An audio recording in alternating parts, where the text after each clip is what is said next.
নমস্কার বন্ধুরা, ছায়ার দিনরাত চ্যানেলে আপনাদের স্বাগত।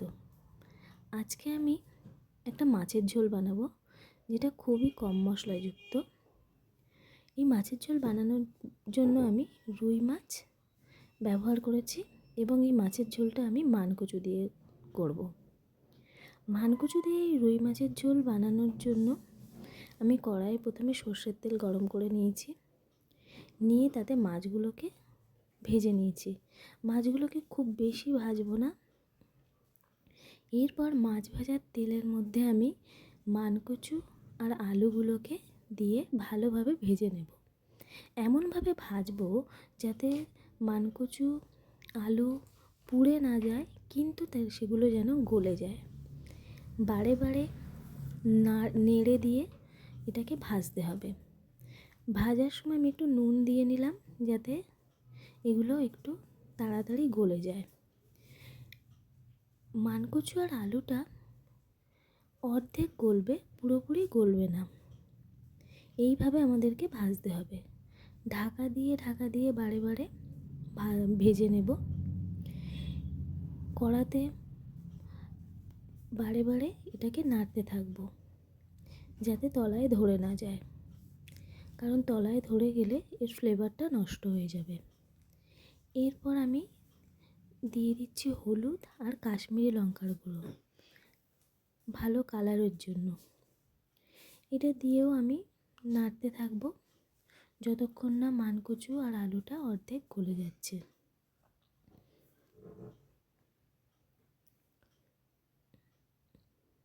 বারে বারে আমি এটাকে ঢাকা দেব, দিয়ে যাতে এটা তাড়াতাড়ি গলে যায়।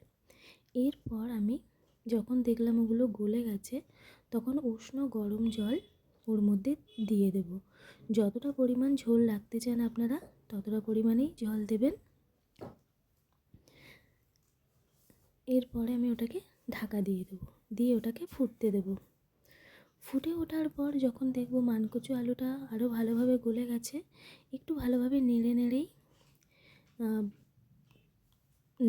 ভালোভাবেই নেড়ে নেব, কারণ যাতে মানকচু আলুটা একটু ঘন মতন ঝোল তৈরি করে। এটাকে আরও ভালোভাবে ফুটতে দেব। গলে গেলে ওটাকে নামিয়ে নেব। তারপর কড়াই পরিষ্কার করে তার মধ্যে আবার সর্ষের তেল আমি দিয়ে দেব। আবার সর্ষের তেলের মধ্যে আমি একটু কাঁচা লঙ্কাও দেব।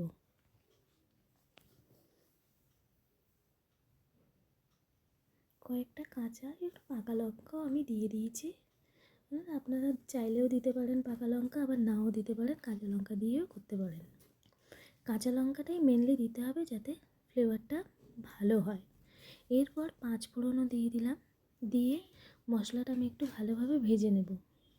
মশলা থেকে যখন ভালো ফ্লেভার বার হবে, তখন আমি সিদ্ধ করে রাখা মানকচু আর আলু এবং ভেজে রাখা মাছ, এগুলো সব একসঙ্গে আমি কড়ার মধ্যে ঢেলে দেব, দিয়ে ভালোভাবে ফুটতে দেব। কড়াইয়ে এগুলো ঢেলে দেওয়ার পর এটাকে ভালোভাবে নেড়ে নেব, যাতে 5 ফোড়ন আর লঙ্কার ফোড়নের গন্ধটা ঝোলের সাথে ভালোভাবে মিশে যায়। আবার ঢাকা দিয়ে দেব, ফুটতে দেব, যাতে এটা ভালোভাবে ফুটে ওঠে। যখন দেখব ভালোভাবে ফুটে উঠেছে, তখন ঢাকাটা খুলে নেব। ঢাকাটা খুলে আবার একটু নেড়ে দেব। এইভাবে নেড়ে দেবো এবং আমি দেখতে থাকবো দেখে নেব যে কচুরটা ভালোভাবে গলেছে কিনা, কারণ কচু যদি একটু শক্ত থাকে গালে লাগার সম্ভাবনা থেকে যায়। ঝোল ফোটার মধ্যেই আমি ধনে গুঁড়ো জিরে গুঁড়ো দিয়ে নিলাম, দিয়ে এটাকে আরেকটু ফুটতে দিচ্ছি। এর মধ্যে আর আমি কোনো রকম মশলার ব্যবহার করব না। আমার মশলা যা দেওয়ার দিয়ে দেওয়া হয়ে গেছে। এবার আমি একটু ঝোলটাকেই শুধু ফুটতে দেব। যেমন পরিমাণ ঝোল রাখতে চান আপনারা সেরকম পরিমাণেই ঝোলটা রাখবেন।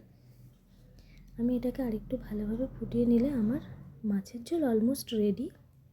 শুধু আমি ঝোলটাকে একটু কমানোর জন্য আরেকটু ফুটিয়ে নিচ্ছি। ব্যাস, আমার মাছের ঝোল তৈরি হয়ে গেল। এবার আমি পাত্রে ঢেলে নিলাম, নিয়ে আমার মানকচু আর রুই মাছের ঝোল একদম রেডি। এটি গরম ভাতের সাথে গরম গরম খেতে খুবই ভালো লাগে। আপনারা একবার ট্রাই করে দেখবেন, খুবই ভালো লাগবে। ধন্যবাদ ভিডিওটি দেখার জন্য।